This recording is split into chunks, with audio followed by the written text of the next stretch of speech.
Kali ini gue mau review Blockist Reformers Action Edition Tarn. Dan kita akan lihat seberapa keren hasilnya pas udah dirakit, apa aja semua fitur yang dia punya, dan kira-kira apa aja plus dan minusnya. Langsung aja tonton sampai habis dan saksikan.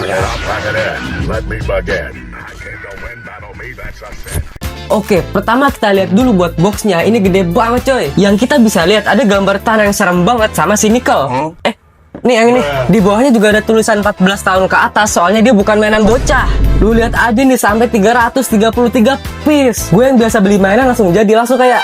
Tapi di atasnya ada gambar tangan kayak gini. Di sampingnya juga ada gambarnya lagi dengan logo Decepticon. Nah, di sebelah kirinya ada keterangan dari fitur yang dia punya. Nanti kita bakal lihat sih. Terus buat belakangnya ada banyak gambar dia lagi bergaya. Yang di bawahnya ada banyak tulisan lain kayak gini yang pasti kalian skip kalau gue jelasin. Jadi sekarang mending langsung kita buka. Oke, kita akan lihat isinya apa aja coy. Nah, ini gue jujur belum pernah ngelihat isinya. Ini oke. 1, 2, 3, 4, 5, 6, 7, 8, 9, 10. Ini apa? Kartu Tarn coy. Ini dia.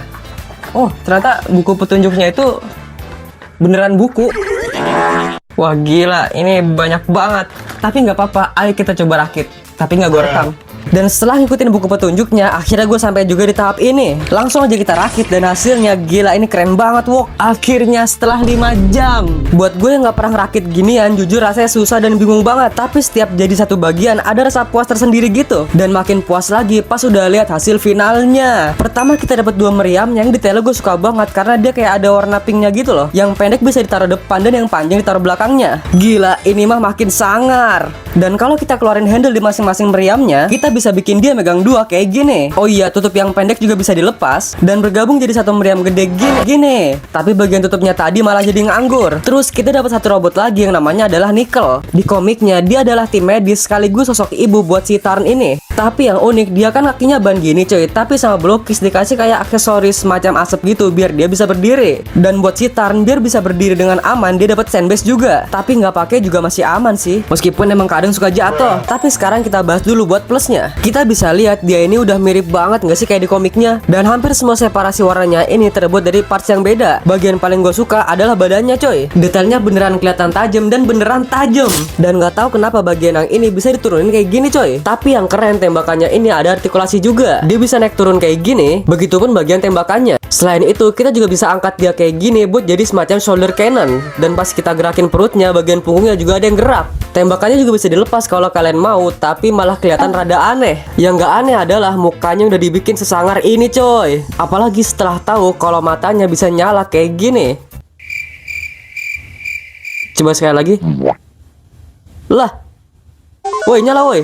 Nah ini dia, akhirnya matanya nyala juga. Gila, ini mah beneran sangar banget gak sih? Cuman cahayanya masih bocor di lehernya. Tapi kalau kita tap lagi, dia bakal masuk ke mode bernafas gitu coy. Dan kalau ditempel sekali lagi, dia bakal keluar suara. Topengnya bisa dilepas kayak gini buat menunjukkan mukanya yang asli. Dan ada 2 spare muka lagi kayak gini. Terus buat topengnya ada satu lagi yang dia itu kayak battle damage gitu coy. Buat masangnya tinggal dilepas aja kepalanya. Terus tinggal ditarik pelan-pelan dan tinggal diganti aja kayak gini.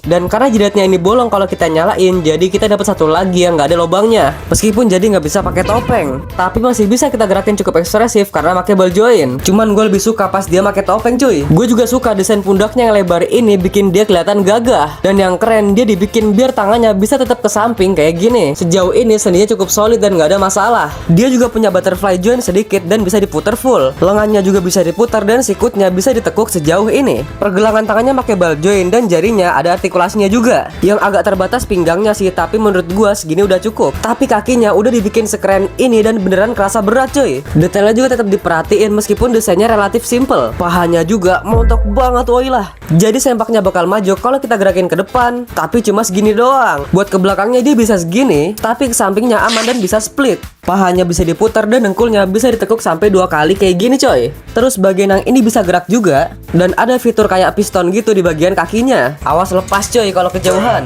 Terakhir ujung kakinya bisa digerakin ke depan. Dengan semua artikulasi dan aksesorisnya, dia bisa berpose keren kayak gini coy. Meskipun bagian badan sama pahanya emang agak kurang sih. Untungnya buat ukuran dia nggak kurang gede kalau kita sandingin sama SS38 Optimus Prime by WTW 1022. Ini kalau sama Megatron, ini kalau sama Blockis Classicals yang gue punya, ternyata perkembangannya udah sejauh ini. Review gue sebelumnya Studio Series Bumblebee, Armada Optimus Prime, dan terakhir Optimus Singa Ireng. Jadi ternyata selain keren, ukurannya lumayan gede, tapi dia juga tetap punya kekurangan. Pertama, gue harap badannya itu bisa miring-miring ke samping kayak Blockis terbaru coy. Sebenarnya udah lumayan sih ada app crunch, tapi kayak nanggung gitu gak sih? Terus yang paling nyebelin bagian ini, dia lama-lama ngepisah sendiri setiap kali kita gerakin kakinya. Terus karena ujung kakinya lumayan letoy, jadi kadang susah buat berdiri. Dan punya gua, pundak dalamnya ini kadang jadi nggak rapet. Gua agak takut internalnya ada yang patah, soalnya bagiannya lumayan tipis. Tapi bisa jadi itu juga karena gua masangnya kurang rapet kali ya. Soalnya emang ada bagian yang masangnya itu keras banget woi. Terus buat Cynical juga sayang banget pundaknya agak terbatas. Dan kekurangannya yang terakhir adalah dia nggak bisa transform. Tapi gue nggak terlalu masalah mengingat kita udah dapat sebanyak ini dengan harga 300 ribuan. Dan menurut gue ini adalah seri Blockis Action Edition terbaik sejauh ini. Gue jadi makin gak sabar sama Optimus yang pengen mereka buat juga. Tapi buat sekarang dia ini gue kasih rating 8/10. Ukurannya cukup gede, detailnya juga bagus, punya artikulasi yang lumayan dan aksesorisnya banyak banget. Tapi menurut kalian gimana? Coba komen di bawah. Buat yang mau beli juga bisa cek deskripsi video ini atau produk yang gue tag. Dan buat yang belum punya duitnya, semoga segera punya. Sekian dulu video kita kali ini, like dan subscribe kalau kalian suka videonya. Sorry banget kalau durasinya kurang panjang karena gue masih banyak tugas kuliah. Tapi buat yang nonton sampai habis, coba komen Batagor. Dan seperti biasa, ayo kita ketemu lagi di video selanjutnya.